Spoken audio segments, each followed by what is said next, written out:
सभी का इस भीलवाड़ा की पावन धरती पे बहुत बहुत बहुत स्वागत है। और आज सुबह अपनी कामयाबी के लिए सब जल्दी जल्दी उठकर आ गए हैं और कुछ लोग शायद अभी भी वाकई में सो रहे होंगे। आप सोच सकते हैं कि वो अपनी कामयाबी की जो सीढ़ियां चढ़ने वाले लोग कितने पीछे रह गए, आप कितने आगे आ गए।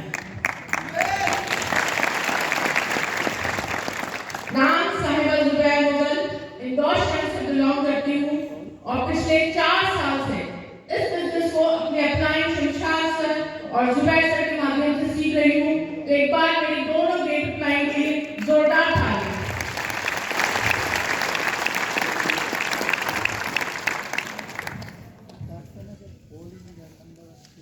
इस बिजनेस में जब मैं आई थी तो आप ही की तरह बहुत सारे लोग यहाँ पे नए आए ना, समझ नहीं आता है कि क्या है और क्या करना पड़ेगा। मुझे भी कुछ समझ नहीं थी, लेकिन जब ये कंसेप्ट मेरे पास में आया तो बहुत सारी चीजें मुझे इस कंसेप्ट के जरिए नजर आई कि बहुत कुछ बदल सकता है। अक्सर जब हम ये कंसेप्ट के बारे में सुनते हैं तो हमारे सपने जो होते हैं जब जाग जाते हैं ना, यही चीज होती है कि नहीं अब तो मैं तोड़ फोड़ काम करके और बहुत बड़े अचीवमेंट पे आ जाऊंगा और आ जाऊंगी। बट लेकिन धीरे धीरे धीरे धीरे हमारी एनर्जी लो हो जाती है। ऐसा सभी के साथ होता है। देखिए, जब मैं इस कंसेप्ट में आई, थोड़ा सा मैं अपने बारे में बताना चाहूंगी। बेसिकली मैं इंदौर के पास में महू से बिलोंग करती हूँ। मेरा जो मायका है और मेरे फादर बिजनेसमैन थे, अभी वो नहीं है और उनका काफी अच्छा बिजनेस है। तकरीबन 2-2.5 लाख रुपए की इनकम पर मंथ अभी इनका नेट प्रॉफिट होता है भाइयों का। और बिजनेस की समझ मुझे इसलिए थी शुरू से क्योंकि मेरे पापा बिजनेसमैन थे। जब मेरी शादी हुई और जिस घर में मैं शादी होके गई और जिस व्यक्ति से मेरी शादी हुई, उनका खुद का फैमिली बिजनेस था, बट लेकिन वो जॉब में ज्यादा इंटरेस्टेड थे और पढ़ाई लिखाई करने के बावजूद भी उन्हें ऐसा लगता था कि बहुत ज्यादा एजुकेटेड और आप काबिल भी हैं तो हिंदुस्तान में आप बहुत ज्यादा पैसा नहीं कमा सकते। आपको अगर मोटा पैसा कमाना है तो आपको बाहर ही जाना पड़ेगा। बहुत सारे लोग सोचते हैं ना ऐसा, जब हमारे पास अच्छी डिग्री हो जाती है, मोटी मोटी फाइल बन जाती है, नहीं यार मैं हिंदुस्तान की लाइफ में हूँ, मुझे बाहर ही जाना है। लेकिन जब मैं ये बातें सुनती थी ना तो मुझे ऐसा लगता था यार इन्हें पता नहीं है कि बिजनेस में क्या पावर होती है। एक व्यक्ति अगर कहीं नौकरी भी करेगा ना, वो हमेशा अपनी जरूरतों को ही पूरा करेगा, ख्वाबों को पूरा नहीं कर पाएगा। लेकिन शादी के 6 महीने बाद वो अब्रॉड चले गए और वो 2 से 3 साल का टाइम उन्होंने वहां पे स्पेंड किया और जब छुट्टियां मनाने वो यहाँ पर आए तो यही कंसेप्ट उनके पास आया, उनके ग्रेट अपलाइन शमशाद सर के माध्यम से। एक बार जोरदार तालियां हो जाए सर। और जब ये कंसेप्ट उनके पास में आया, उन्होंने इसके बाद उसमें काम करना शुरू किया। तब मैं इस कंसेप्ट में नहीं आई थी क्योंकि मुझे पता नहीं था क्या है।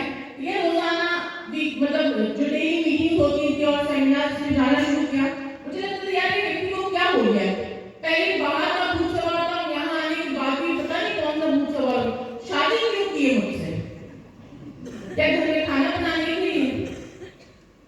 क्योंकि वेल एजुकेटेड थी, थोड़ा सा ये चीज आती थी दिमाग में, इतनी पढ़े लिखे होने के बावजूद भी घर में चूल्हे तो फूकती हूँ। और अक्सर मुझे कहा भी जाता है पढ़ लिख के करोगी क्या, चूल्हे तो फूकना है। तो मुझे अपनी बड़ी मम्मी की जो बातें याद आने लगी कि वाकई में यार सही कहा करते थे यार, चूल्हे ही फूक रहे हम। मैंने बैचलर ऑफ कॉमर्स किया, मास्टर्स किया, उसके बाद मैं बैचलर ऑफ एजुकेशन किया और अभी रिसेंटली अच्छा आपको तो चैट में सुनेंगे उसका चैनल कौन कौन देखते हैं? कमल का क्वेश्चन का जो प्रोग्राम का एपिसोड आपने वो देखे हैं? हम अक्सर अपने जब भी मीटिंग्स करते हैं अपनी टीम को मोटिवेट करने के लिए भी कहते हैं कि आप चैट में सुनेंगे उसका चैनल। हम देखते हैं कि सीखते क्या है। कमल का रशीदी यूनिटी यूनिवर्सिटी के प्रोफेसर हैं, वो काफी अच्छा काम कर रहे हैं डायरेक्ट सेलिंग को लेकर। उन्होंने बीबीए और एमबीए के कोर्स स्टार्ट कर दिए। आप में से कितने लोग हैं जिन्होंने एमबीए के लिए डायरेक्ट सेलिंग में अप्लाई किया या अपनी टीम को करवाया? कोई है? चलो भाई मैं भी हूँ। देखिए, आप क्या देख रहे हैं उससे फर्क नहीं पड़ेगा, देख क्या उससे कितना इंप्लीमेंट कर रहे हैं फर्क उससे पड़ेगा। अभी 2 दिन पहले मैंने अप्लाई किया, मेरा रजिस्ट्रेशन हो चुका है, मेरा सेशन अप्रैल से स्टार्ट होगा। जब ये कंसेप्ट जुबैर सर के पास आया, उन्होंने काम करना शुरू किया और मैं इस कंसेप्ट के बारे में इतना नहीं समझती थी, लेकिन जब शमशाद सर ने मुझे इस कंसेप्ट के बारे में बताया तो मुझे इस कंसेप्ट में वो सब कुछ नजर आया जो मुझे चाहिए था। सबसे पहली अपॉर्चुनिटी मुझे इसमें कि प्रॉपर बिजनेस है, प्रॉपर बिजनेस है और ये क्या दे सकता है। सबसे पहली चीज मुझे जिस बहुत ज्यादा सरप्राइजिंग लगी, पता है क्या लगी? क्योंकि मेरे पापा ने